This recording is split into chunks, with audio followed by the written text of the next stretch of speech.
दोस्तों इनको तो आप जानते ही होंगे, हमारे प्रधानमंत्री नरेंद्र मोदी जी, और इनका कुछ इमेज वायरल हुआ है। मैं आपको दिखाता हूँ। अब जरा इन इमेज को, इन फोटो को अच्छे तरीके से देखिए। अब आप सोच के देखिए कि प्रधानमंत्री को ये सारी चीजें शोभा देता है, अपने पत्नी को छोड़कर किसी दूसरे महिलाओं के साथ एंजॉय करना, उनके साथ हंसी मजाक करना, ये क्या सही है? एक प्रधानमंत्री का क्या यही संस्कार है? एक सनातनी होकर जो अपने आप को देशभक्त कहते हैं, वो कैसे इस तरह का हरकत कर सकते हैं? और ये है अनुराग ठाकुर। अब इनकी हरकतों को देखिए, जो अपने आप को सनातनी कहते हैं, जो कहते हैं कि हमें स्वदेशी चीजें अपनाना चाहिए, विदेशी चीजों को बॉयकॉट करना चाहिए। वो क्या क्या चीज यूज करे आप खुद देखिए, वो किस तरह का हरकतें कर रहे हैं आप खुद देखिए। और ये है योगी आदित्यनाथ। अब इनका कुछ इमेजेस देखिए, जो शंकराचार्य से उनका सर्टिफिकेट मांगता है, जो कहता है कि गो हत्या पाप है, गाय को अपना माँ मानते हैं, वो किस तरह का हरकत करते हैं आप देखिए। अब मैं असली बातों पर आता हूँ। ये है गिरिराज सिंह, टेक्सटाइल मिनिस्टर, भारत के टेक्सटाइल मिनिस्टर, जिन्होंने नेहरू को लेकर किस तरह का इमेजेस एआई से बनाकर झूठे आरोप लगा रहा है। अब खुद देखिए। कांग्रेस पार्टी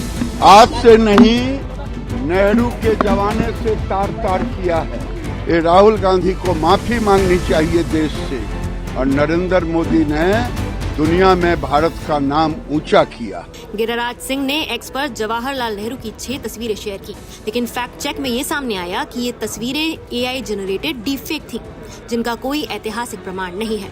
एक बीजेपी सरकार का मंत्री किस तरह का बयानबाजी कर रहा है, किस तरह का झूठे आरोप लगा रहा है, और इसके अगेंस्ट में कोई भी कुछ नहीं बोल पा रहा है। ना इसको गिरफ्तार किया जा रहा है, बल्कि इसको कवर किया जा रहा है, जबकि सब लोगों को मालूम है कि ये पूरी तरह से फेक है, फिर भी इनके ऊपर किसी तरह का कार्रवाई नहीं होता है। तो दोस्तों ये है सच्चाई। इसके पहले मैंने जो कुछ भी बोला है, चाहे वो प्रधानमंत्री नरेंद्र मोदी जी के बारे में, योगीनाथ जी के बारे में, या फिर अनुराग ठाकुर के बारे में, जो कुछ भी मैंने इमेजेस दिखाया है, वो सारे एआई से जनरेट है। मैं खुद कबूल करता हूँ। मैं सिर्फ यही दिखाना चाहता हूँ कि लोग कितना नीचे गिर सकते हैं, और उनको सजा नहीं मिलता है, उनको पनिशमेंट भी नहीं मिलता है, बल्कि उनके बातों को और भी ज्यादा हाईलाइट किया जाता है। मतलब जो गलत हो रहा है उसके साथ सब लोग दे रहे हैं, जो सच्चाई नहीं है उसके साथ सब लोग दे रहे हैं। तो मैं भी कहता हूँ कि मोदी जी ऐसे ऐसे हरकत करते हैं, योगीनाथ भी ऐसे ऐसे हरकत करते हैं। तो अगर गिरिराज सिंह बिना प्रूफ इस तरह का हरकत करते हैं, तो मैं भी आपको दिखा रहा हूँ ये सारी इमेजेस सही है, ये ऐसे नहीं बना है।